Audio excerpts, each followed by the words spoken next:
সবাইকে স্বাগত জানিয়ে শুরু করছি আজকের ভিডিও। আজকে দেখাবো কিভাবে অ্যাপস থেকে ব্যালেন্স ট্রান্সফার করবেন। সবার আগে আপনি যাবেন আপনার এক্সেলেন্ট ওয়ার্ল্ডের লোগোতে।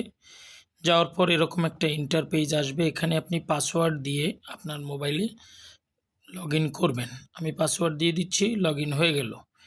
এরপর এরকম একটা ইন্টারপেজ আসবে। এরপরে দেখেন সবার নিচে আপনার এক্সেলেন্ট ওয়ার্ল্ডের একটি লোগো দেয়া রয়েছে।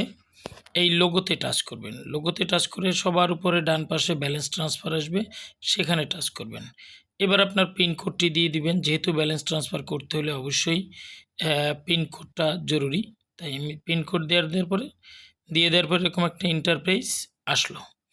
তো আমার এখানে 10 টাকা শো করতেছে। আমি 1 টাকা ট্রান্সফার করার থিওরি দেখাবো।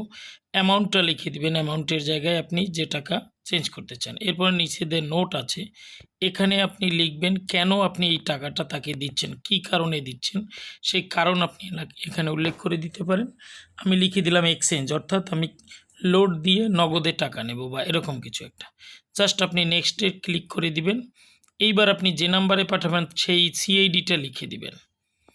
সার্চ বাই কাস্টমার আইডির জায়গায় কোন সিআইডিতে, অর্থাৎ কোন আইডি নাম্বারে টাকা পাঠাবেন সেই নাম্বার লিখে দেবেন। আমি লিখলাম 42,895 এবং ডান পাশে যে একটা সার্চ অপশন আছে, ওখানে টাচ করলে আপনি দেখবেন নাম চলে আসবে, অর্থাৎ আপনার নিশ্চিত হওয়ার জন্য এটা খুবই দরকার।